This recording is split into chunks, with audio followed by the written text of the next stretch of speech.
És akkor Patkós Csabát szólítanám, Tiszaföldvár klímastratégiájának megalapozása címmel, hát ha valamit meg tudunk a klímaháttérről is, ami miatt a hollandok, belgák szeretnek idejönni. Tessék, parancsolni. Köszönöm szépen. Melyik mikrofont lehet használni? Azt hiszem mindkettő működik, csak le kell, így van, be van kapcsolva. Így akkor most biztos lesz. Az előző témáról még egy mondatot, hogy egyszer segítettem egy holland vakcinak a megszervezésében a Eger térségében. 70-en voltak, imádták a környéket, mind a 70 hazament.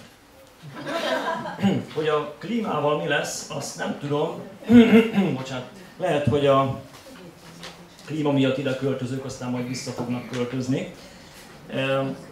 Ez év tavaszán már ebben a témában elkövettem én itt egy előadást, egy hosszabb távú előadást, és akkor el is határoztam, hogy annak egy folyamányaként a lehetséges helyi klímatervezés, éghajlattervezés, éghajlati alkalmazkodásnak egy dokumentumát próbálom majd megalapozni.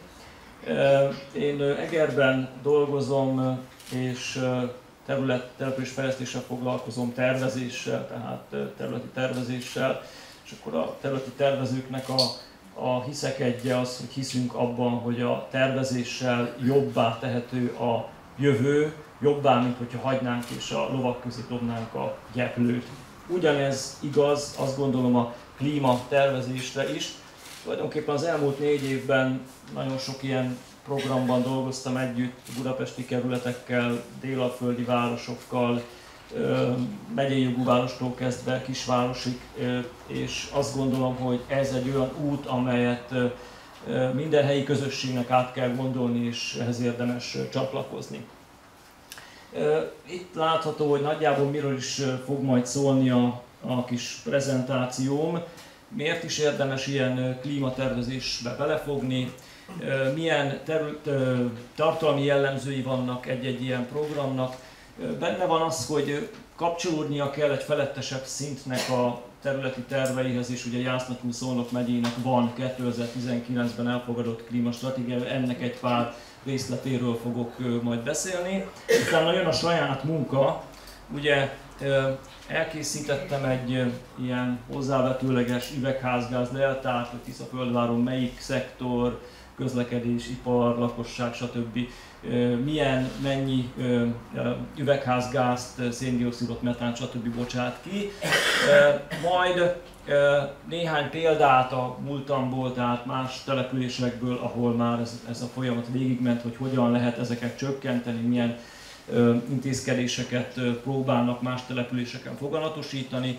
A következő rész, ugye rohanok már megint előre, de klímatervezésnek 2, sőt 3 szent háromság. Igen, az egyik az a mitigáció. Ugye úgy mondjuk, hogy csökkenteni kell a üvegházgáz kibocsátást, mert mi vagyunk érte felelősek, tehát valamilyen szinten próbáljuk csökkenteni. A második az adaptáció, nagyon meleg van, kutya meleg van, hogyan lehet védekezni legyezővel, klímaberendezéssel, de vannak ennek nyilván szofisztikáltabb módszerei is. Tehát milyen kihívások lesznek itt érezhetők a következő 70 évben Tiszaföldvár térségében, erről már beszéltem tavasszal, 1-2 diát fogok erről bemutatni, illetve hát nyilván minden stratégia annyit ér, amennyit meg tudunk belőle valósítani, tehát hogy milyen pénzügyi források, illetve milyen intézményi változtatásokat érdemes megfontolni, átgondolni, hogy ezek az intézkedések megvalósulhassanak. Az időszerűség, felraktam egy térképre piros és zöld pöttyökkel azoknak az önkormányzatoknak a helyét, amelyek rendelkeznek Magyarországon klímastratégiával. 2 varázsszó van, az egyik a piros, az a KEHOP, ugye ez a Közös Energia Hatékonyság Operatív Program által támogatott magyar típusú klímastratégia. Míg voltak pályázatok, egyenként 20 millió forinttal díjazta ugye a irányító hatóság ezeknek az elkészítését, illetve a zöld, az úgynevezett európai típusú klímastratégia, van erre egy műszó, ez a SECAP, így mondjuk ezt ugye Brüsszelbe szoktuk elküldeni, és akkor ott az önkormányzatok egy ilyen polgármesterek tanácsa, ugye ez a szakkifejezés, tehát azok a települések, akik fontosnak gondolják a klímaváltozással való foglalkozást, csatlakoznak ehhez a ehhez a kezdeményezéshez. Hát ugye itt a térségünkben, a környékünkön túl sok nincsen, azt lehet mondani, tehát ez egy novum lehetne, azt gondolom. Miért érdemes helyi közösség szinten? Ugye mert helyi szinten más-más hatások vannak. Tehát a Jászlatul-Szolnok megyei stratégiában vannak irányok, de lehet, hogy a Tiszaföldváron nem úgy fog jelentkezni. Tehát más típusú beavatkozásokat kell foganatosítani. Bevonni a helyi közösségek. Tehát az, hogy mondjuk odafent Szolnokon valamit kimondanak, az nem biztos, hogy itt nekünk túl sok mindent mond, tehát egy helyi alulról építkező kezdeményezés mindenképpen sikeres lehet. Nem szabad, nem lehet túlhangsúlyozni azt, hogy költségmegtakarítást eredményezhet, akár az intézmények működtetésében, akár mondjuk a lakossági energiafelhasználás csökkentése is jelentkezhet ilyen szinten. És nem egy ilyen példa volt Magyarországon, hogy egy önkormányzat nem csak saját magának készített klímastratégiát, hanem összefogva a környező településekkel, mondjuk kistérségi járási szinten, és akkor egyfajta ilyen vezető pozícióra tudott szert tenni. A kötelező jellemzők, ugye már említettem, hogy kapcsolódni kell felsőbb nemzeti, illetve vármegyei programdokumentumokhoz, erről majd fogok szólni. Kell tartalmazni egy üvegházgáz-leltárt, tehát ez mindenképpen statisztikai adatokra építve egy exakt mennyiséget, hogy mennyit is bocsátunk ki.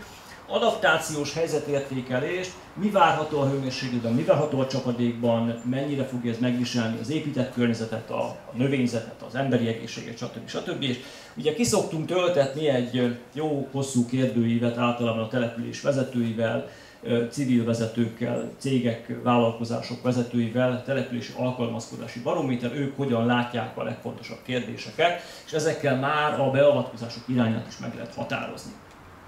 Természetesen helyzetértékelés, SWOT elemzés, ugye aki a területi tervezésben jártas, az tudja, hogy ezek ilyen összefoglaló jellegű kis táblázatok, probléma, kell egy jövőképet alkotni, és utána pedig részletes intézkedéseket, meddig akarjuk elérni, mennyi pénzt szánunk rá, kik az érintettek, stb. Ez egy elég részletes. Majd ugye meg kell írni, hogy ezeket a pénzeket honnan akarjuk, honnan szeretnénk beszerezni.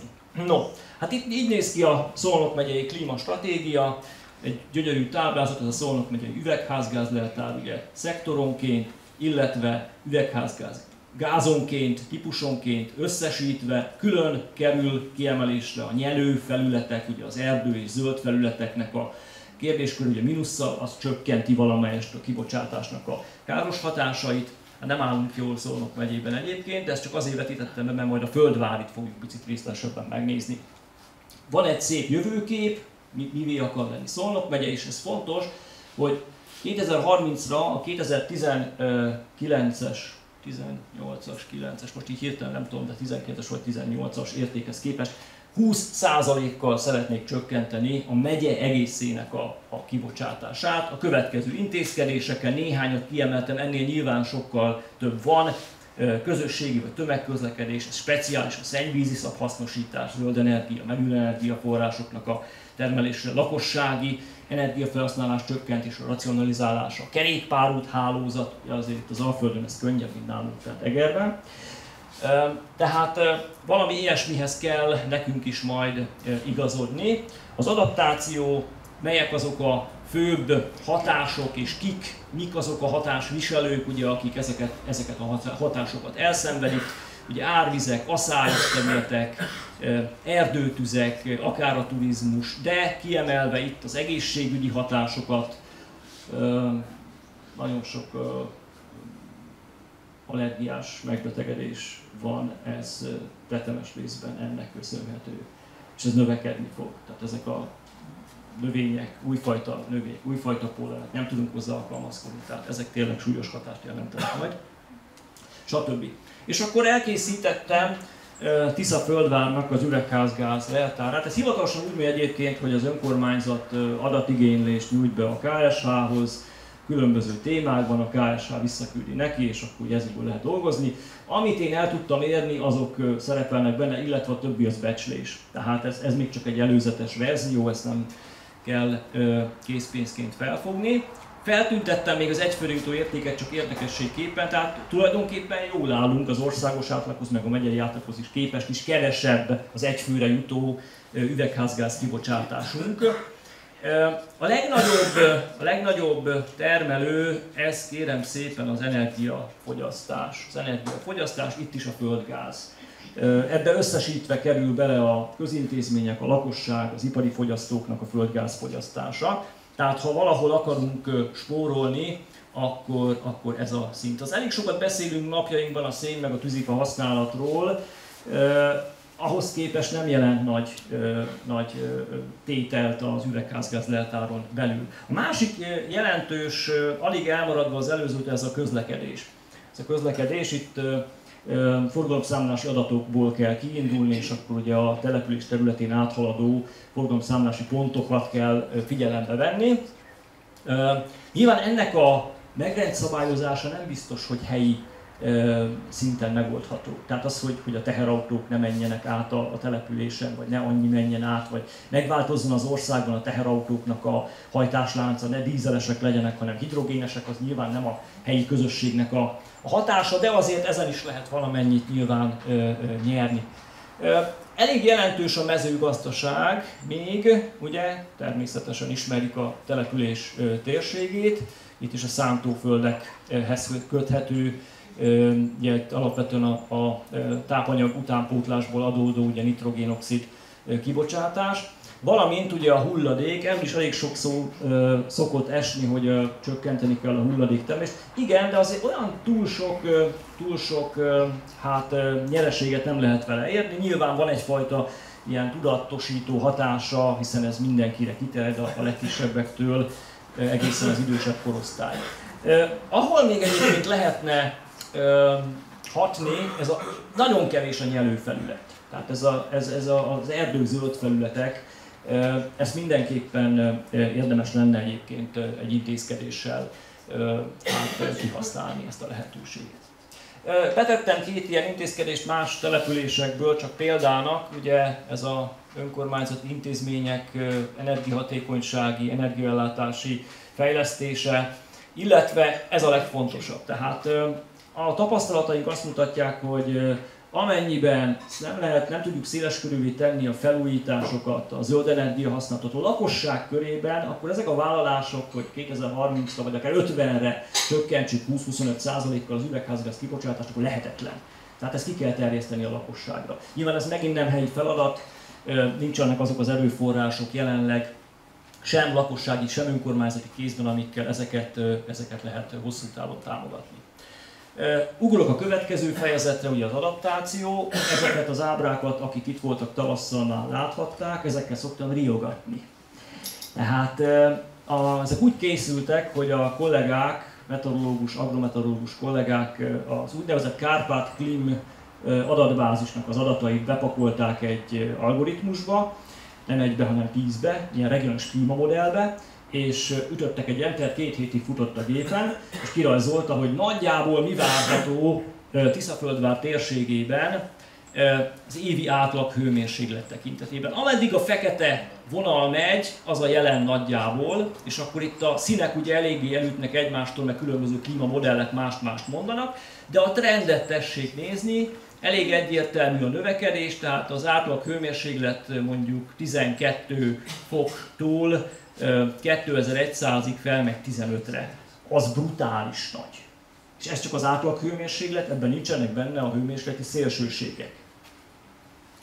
A következő, kicsit összegyűrt vagyok egyébként, itt aludtam anyukámnál, nincsen légkondi, bár fák vannak, de jelentem, ez egy trópusi éjszaka volt. Nem csökkent 20 fok alá legalábbis az ottani hőmérő szerint. Az nem a romantikus, a trópusi éjszaka lehetne romantikusabb is a tengerparton, ugye pálmafák között. A trópusi éjszakák száma, ugye ez jelenleg olyan 0 és 10 között alakul, most már az inkább 10 fölötti, de az évszázad végére is ez a brutális egyébként 30-40 közé emelkedhet. Tehát képzeljük el mondjuk egy hónapot, amikor folyamatosan ez van. Tehát erre mindenképpen fel kell készülni, fel kell készíteni a lakosságot. A másik hasonló, ugye ez a forró nap 35 fok fölötti Tegnap, ahogy jöttünk Egerből, a legdurvább az Martfű és Földvár között volt. Hát a kocsi kimutatta, nyilván nem hiteles mérés, 38 fok volt a hőmérséklet. Nagyon érdekes, hogy picivel északabbra, 3 km északabbra ott a Martfűi kanyarnál, ahol közel van a Tisza, meg ott az erdő, ott 34 fok volt csak. Tehát azért ezen érdemes elgondolkodni. Tehát ezeknek a léptéke, forró napok léptéke hasonlóan meg fog növekedni, és akkor az agrárosoknak egy nyalánkság, ez a klimatikus vízmérleg, ami megmutatja, hogy mennyi csapadék esik egy esztendőben, és ebből mennyi párolog el. Ennek a mérlege, ez jelenleg ugye 200 mínuszban. Tehát 200 mm-rel több párolog el, mint amennyi leesik. Az évszázad végére ez 600 mm lesz, ami nem tudom. Tehát ha így az agráriumban érdekelt szereplő lennék, akkor úgy elgondolkodnék, hogy a fiamat érdemesen még agráregyetemre küldeni, vagy miből fogunk itt megélni a következő fél évszázadban. Intézkedési javaslatok más településekről átvéve, és akkor a mezőgazdaság, tehát olyan növények, olyan kultúráknak a meghonosítása, vízbázisú, vízmegtartásra építő permakultúráknak a meghonosítása szükséges a következő években, ha tényleg itt akarunk maradni, és tényleg akarunk még élelmiszert, vagy bármi más agrárterméket termelni. Illetve hát például a település belterületén zöldvagyon gazdálkodás, tehát szükség van nem csak a határban, hanem bizony felmérni azokat a település részeket, ahol úgynevezett hőségzónák vannak, és akkor ott egy permanensebb megoldással élni, erdőtelepítés, fatelepítés, stb. Igen.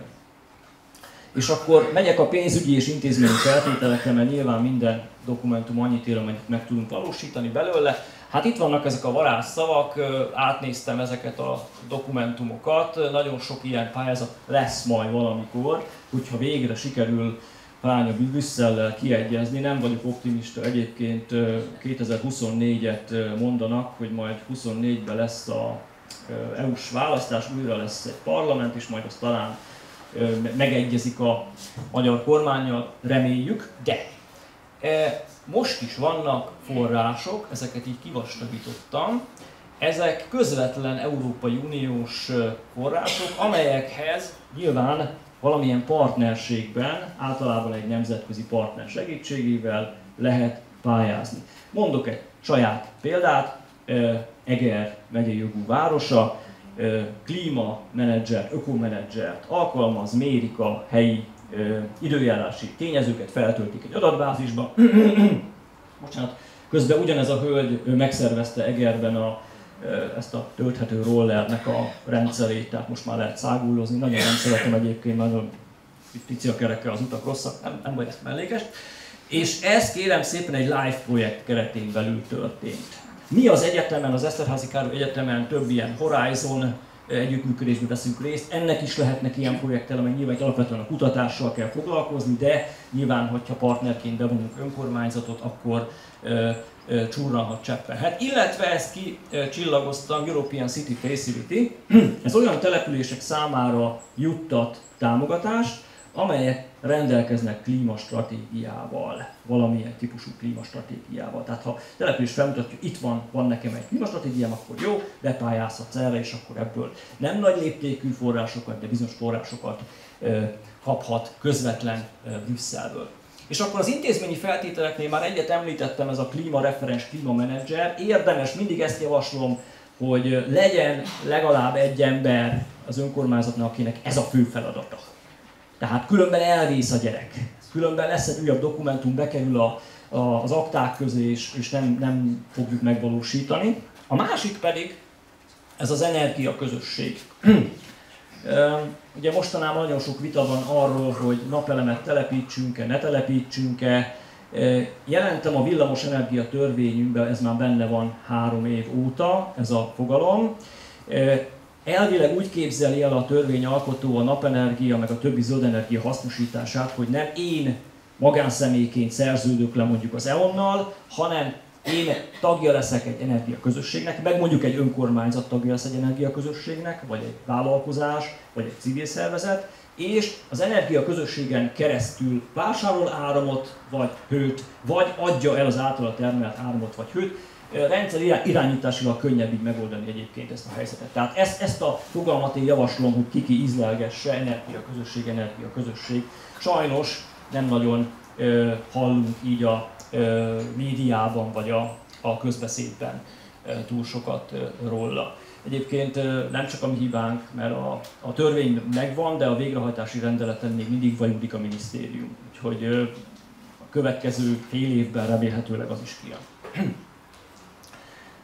Konklúzióim, én azt mondom, hogy egy időszerű kihívás, klímaváltozás, ez ellen valamiféle helyi hatás, vagy helyi jövőképet kialakítani, intézkedéseket hozni, ez mindenképpen szükséggel. Tehát itt a térségünkben nincs rá példa, jelenleg még, tehát ez egyfajta előnyös pozíció lehetne akár, közép és hosszú távon tervezünk, tehát nem röviden, ez nagyon fontos hangsúlyozni. El kell dönteni, hogy a helyi közösség, a helyi önkormányzat milyen szerepet kíván önmagára vállalni, passzív, elszenvedőként, vagy esetleg aktív cselekvőként is, ez lehet tényleg egy hívószó a jövőben is.